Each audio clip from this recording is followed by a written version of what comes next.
सलमान खान के खिलाफ hit and run मामले में आरोप तय हो गए हैं। 2002 के Mumbai hit and run case में सलमान खान पर आरोप तय करने की जो प्रक्रिया थी वो शुरू हो गई है। आरोप तय हो गए हैं सलमान खान पर। बता दें आपको, गैर इरादतन हत्या का मामला सलमान खान पर दर्ज हुआ था। गणेश ठाकुर और जानकारी के साथ जुड़ रहे हैं। गणेश, क्या जानकारी मिल रही है?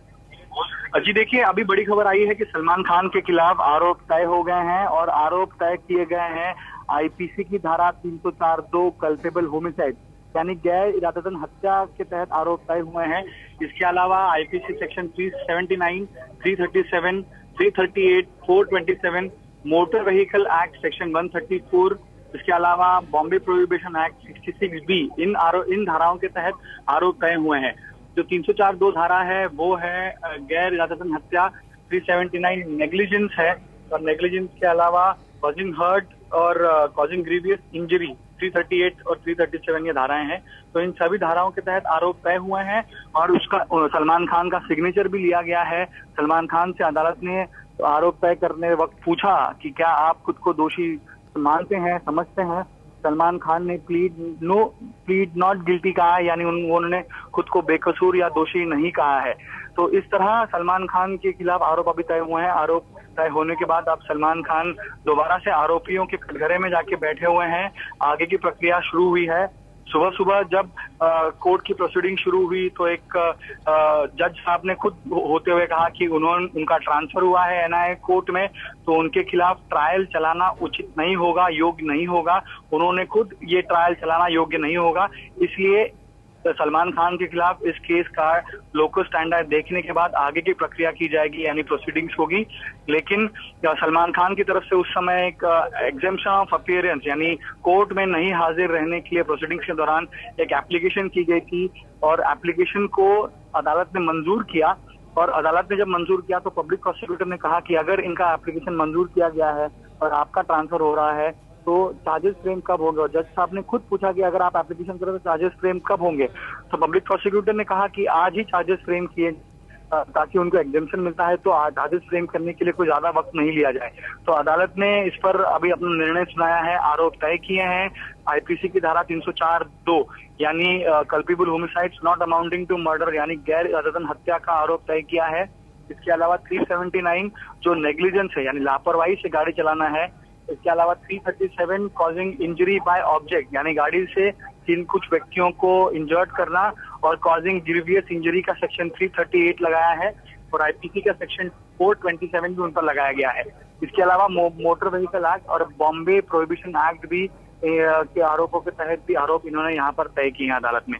जी, तो गणेश हमें बताते हुए कि गैर इरादतन हत्या का केस जो है, इस पे गैर इरादतन हत्या के तहत आरोप तय हो गए हैं और धारा 379, 337, 338, 427 ये आईपीसी की धाराएं हैं और मोटर व्हीकल एक्ट के तहत धारा 134A भी और बी भी लगाई गई है और बॉम्बे प्रोहिबिशन एक्ट भी सलमान खान पर लगाया गया है। यानी गणेश, सलमान खान के लिए दिक्कत अब बढ़ गई है, चूंकि सलमान खान के वकील की तरफ से बार बार कहा जा रहा था कि कम से कम धारा 304(2) ना लगाई जाए।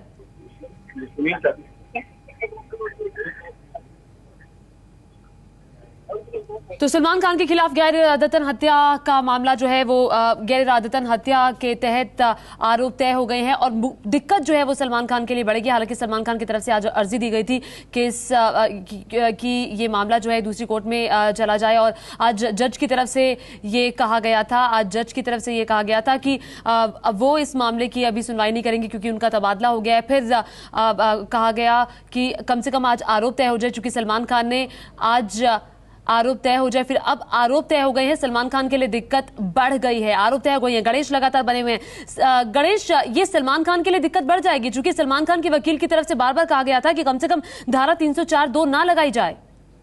जी बिल्कुल, देखिए इसके लिए उन्होंने जब बांद्रा मजिस्ट्रेट कोर्ट से ये मामला सेशंस कोर्ट को ट्रांसफर किया गया हाथरस सेक्शन के अंतर्गत, तभी सलमान की तरफ से अर्जी भी लगाई गई थी, लेकिन उस अर्जी को खारिज करते हुए सलमान के खिलाफ आईपीसी की धारा 304(2) के तहत ही मामला चलेगा, इस तरह के आदेश सेशंस कोर्ट ने दिए थे। तो तभी लग गया था कि सलमान की मुसीबतें या मुश्किलें बढ़ गई हैं। और आप जब मामला ट्रायल स्टेज पर पहुंचा है, सबसे पहले आरोप तय होते हैं, तो आरोप भी तय किए गए हैं। तो जाहिर सी बात है कि 304(2) culpable homicide not amounting to murder गैर इरादतन हत्या का आरोप तय किया गया है। तो मुश्किलें जरूर बढ़ जाती है, क्योंकि अगर सलमान खान दोषी पाया जाता है इस धारा के तहत तो उन्हें 10 साल तक की सजा हो सकती है। लिहाजा सलमान चाहते थे कि जो 304(2) है वो धारा नहीं रहे, क्योंकि सलमान के वकील ये खुद कोर्ट में कह रहे थे कि उन्हें नहीं लगता है कि ये मामला 304 पार्ट 2 304 पार्ट 2 का है।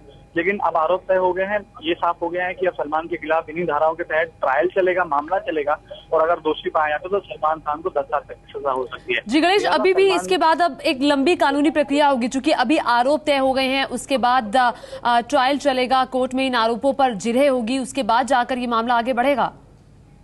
जी बिल्कुल, समय तो लगेगा, क्योंकि 10 साल हो गए हैं और ये वापस रीट्रायल जिसे कहते हैं या फ्रेश ट्रायल जिसे कहते हैं हो रहा है, क्योंकि मजिस्ट्रेट कोर्ट में मामला चला, बाद में मजिस्ट्रेट कोर्ट के सामने कुछ ऐसे सबूत आए कि इसे सेशंस कोर्ट में ट्रांसफर किया गया, ये कहते हुए कि इनके खिलाफ हार्शर सेक्शंस के तहत मामला बनता है, क्योंकि पुलिस के पास कुछ सबूत हैं और सबूत सेशंस बढ़ाने की तरफ इशारा कर रहे हैं, इसलिए मामला सेशंस कोर्ट को ट्रांसफर किया गया। सेशंस कोर्ट ने मामला अब चलाया है, यहाँ पर ट्रायल शुरू होगा, पहले विटनेसेस आए हैं, उनका डिपोजिशन हुआ है, जो सबूत है वो रखे गए हैं, तो वो वापस यहाँ रखे जाएंगे, उस पर जिरह होगी, और अगर जरूरत पड़ी तो कुछ विटनेसेस हैं जिन्हें बुलाया भी जाएगा डिपोजिशन के लिए, क्रॉस होगा और चीफ होगा, यानी सरकारी पक्ष आर्गुमेंट करेगा, उसका क्रॉस किए करेंगे डिफेंस लॉयर। तो ये सारा प्रोसीजर होगा, उसके बाद अदालत अपना फैसला सुनाएंगी और अदालत फैसला सुनाते वक्त ट्रायल को कुछ देर जरूर लग सकती है, और ये अदालत की कार्रवाई पर निर्भर है कि कितने जल्दी वो इस मामले को कोर्ट में लेती है।